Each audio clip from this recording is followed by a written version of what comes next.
शुरू करते हैं क्लास 7 के साइंस का चैप्टर सॉइल, उसके कुछ एक्स्ट्रा क्वेश्चन और आंसर आज हम स्टडी करेंगे।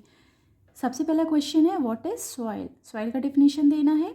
The mixture of rock particles and humus is called the soil. Rock particle और ह्यूमस का जो मिक्सचर होता है उससे सॉइल बनता है। Question number 2, name the best soil for growing plants. Answer में लिखेंगे लोमी सॉइल, क्योंकि इसमें जो वाटर होल्डिंग कैपेसिटी होती है, जो न्यूट्रिएंट होता है, जितना एरेटेड होता है सॉइल, वो सब बिल्कुल एक परफेक्ट बैलेंस क्वांटिटी में होता है, इसलिए loamy soil is the best soil for growing plants. Question number 3, name the best aerated या वेल एरेटेड सॉइल। तो यहाँ पर हम सैंडी सॉइल लिख देंगे, क्योंकि सैंडी सॉइल सबसे ज़्यादा एरेटेड होता है। क्यों? क्योंकि इसके पार्टिकल बहुत बड़े होते हैं, जिनके बीच में एयर गैप्स ज़्यादा होता है, जिससे एयर वहाँ पर इजीली जा पाती है, इसलिए ये एरेटेड ज़्यादा होता है। Question number 4, which soil has the highest percolation rate.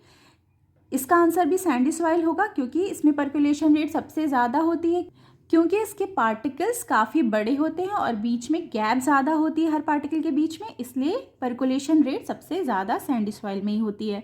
Question number 5, which soil has least percolation rate. इसके आंसर में हम क्ले सॉइल लिखेंगे, क्योंकि इसके जो पार्टिकल्स होते हैं वो बहुत ज़्यादा फाइन होते हैं, कॉम्पैक्ट होते हैं, इनके बीच में स्पेस कम होता है, इसलिए पर्कुलेशन रेट भी कम होता है। Which soil horizon contains humus. Horizon में कौन सा वाला horizon, A B C D कई होते हैं ना, तो उसमें से कौन सा वाला हॉरिजोन ऐसा होता है जिसमें ह्यूमस प्रेजेंट होता है। इसके आंसर में हम लिखेंगे टॉप सॉइल, जिसे हम ए हॉरिजोन भी कहते हैं। जो सबसे ऊपर वाला सॉइल की लेयर है उसमें ह्यूमस प्रेजेंट होता है। This is question number 7। What is humus. Humus को डिफाइन करना है, क्या होता है ह्यूमस। तो आंसर में लिखेंगे हम the rotting dead matter in the soil is called humus. जो ऊपर की लेयर पे जितने भी डेड मैटर, चाहे एनिमल हो या प्लांट हो, वो क्या होता है, रॉट होते, सड़ते हैं, और जिसकी वजह से ह्यूमस बनता है। इसे ही हम सबसे ज़्यादा न्यूट्रिशन वाला पार्ट मानते हैं। This is known as humus. Next question, which soil is use for making pots, मटकाज एंड टॉयज एक्सेट्रा। आंसर में लिखेंगे क्ले सॉइल, क्योंकि क्ले सॉइल से ही मटका, पॉट्स और मूर्तियाँ वगैरह बनती हैं। What is soil profile. Soil profile का डिफिनीशन देना है। सॉइल प्रोफाइल क्या होता है, सॉइल का जो वर्टिकल सेक्शन होता है, जिसके थ्रू सॉइल की हर एक लेयर ईजिली दिखती है, उसे ही हम सॉइल प्रोफाइल कहते हैं। आंसर में लिखेंगे vertical section through different layers of the soil is called the soil profile. Which type of soil is best for growing wheat and gram? Answer में लिखेंगे clay and loamy soil both are good for wheat and gram, क्योंकि इसमें water holding capacity अच्छी होती है। Next question is what is bed rock. Bed rock को define करना है। सॉइल प्रोफाइल में जो सबसे लास्ट वाली लेयर होती है, जो सी हॉरिजोन के भी नीचे होती है, उसे हम बेड रॉक कहते हैं, क्योंकि ये बहुत रॉकी होती है, बहुत हार्ड होती है, यहाँ पे डिगिंग करना बहुत ही मुश्किल होता है। आंसर में लिखेंगे just below the C horizons the bed rock which is hard and difficult to dig. Next question is which type of soil is best for growing cotton. Cotton के लिए कौन सा सॉइल गुड होता है, तो answer में लिखेंगे sandy loam और loam soil. This is good for the cotton plant.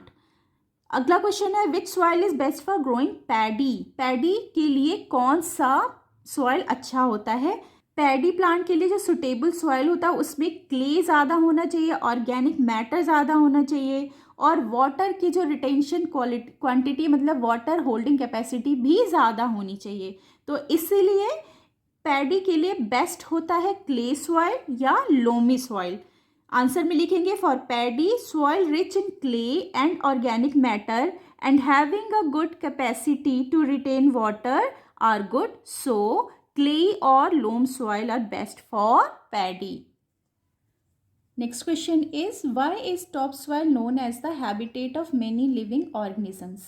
topsoil को हम बहुत सारे लिविंग ऑर्गेनिज्म का हैबिटेट क्यों मानते हैं, क्योंकि topsoil में ही जो बहुत छोटे ऑर्गेनिजम्स हैं, जैसे कि वर्म्स, रोडेंट्स, मोल्स, बीटल्स, ये सारे एनिमल्स टॉप सॉइल में ही रहते हैं या सॉइल के अंदर रहते हैं, इसलिए हम कहते हैं कि टॉप सॉइल क्या होता है, बहुत सारे लिविंग ऑर्गेनिज्म का हैबिटेट होता है। तो इसलिए आंसर में हम लिखेंगे Topsoil provides shelter for many living organisms such as worms, rodents, moles and beetles.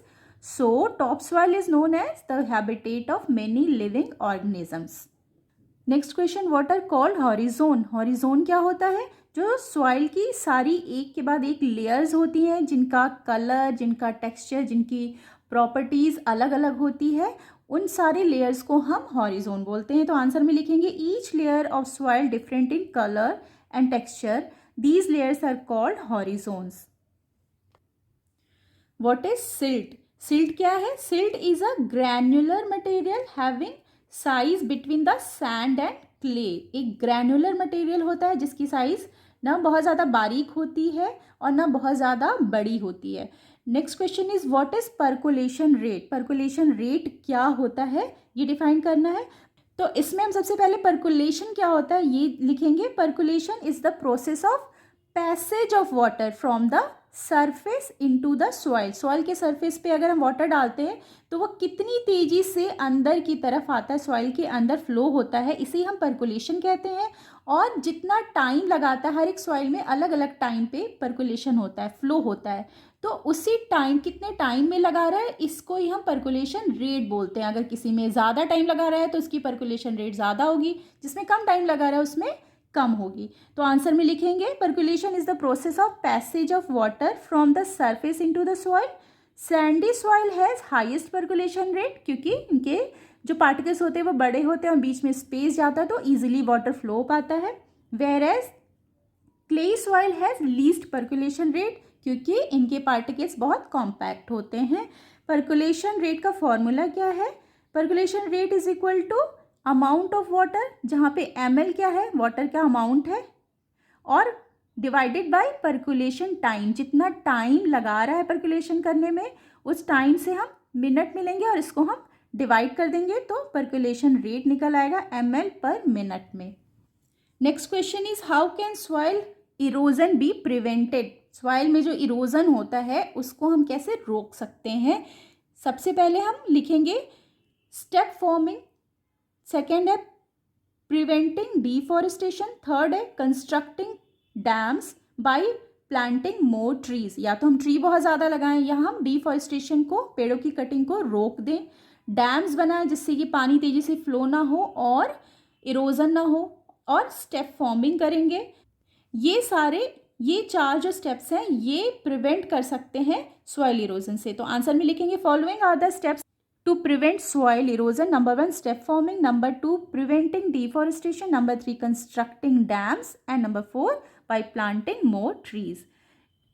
अगला क्वेश्चन है what is soil erosion. Soil erosion होता क्या है डिफाइन करना है. सॉइल इरोजन में क्या होता है, टॉप सॉइल जो होती है, जो सबसे ज़्यादा न्यूट्रिएंट्स जिसमें होता है वो कट के अलग हो जाती है, फ्लो हो जाती है. अगर हैवी वाटर फ्लो हो रहा है या फिर एयर विंड के थ्रू वो वहाँ से ऊपर वाली सॉइल की जो लेयर है वो हट जाती है, इसे हम सॉइल इरोजन कहते हैं. आंसर में लिखेंगे the removal of top soil by the action of water and wind is called the soil erosion. Last question, what are the usage of soil. Soil किस किस काम में आता है, इसके यूजेस क्या है. Number 1 soil are sources of mineral and salts. Plant के लिए मिनरल और सॉल्ट्स सॉइल से मिलता है. Number 2 soil act as habitat for many organism. जैसे कि हमने पढ़ा बहुत सारे ऑर्गेनिज्म सॉइल में बरो बना के रहते हैं. Number 3 give support to all living organisms for their growth. वो हर एक लिविंग ऑर्गेनिज्म के लिए सॉइल बहुत ज़रूरी है. Number 4 used for making bricks, house, toys etcetera. Bricks, houses या टॉयज बहुत सारी चीज़ें हैं जो सॉइल से बनती हैं, तो इसलिए सॉइल बहुत यूजफुल है.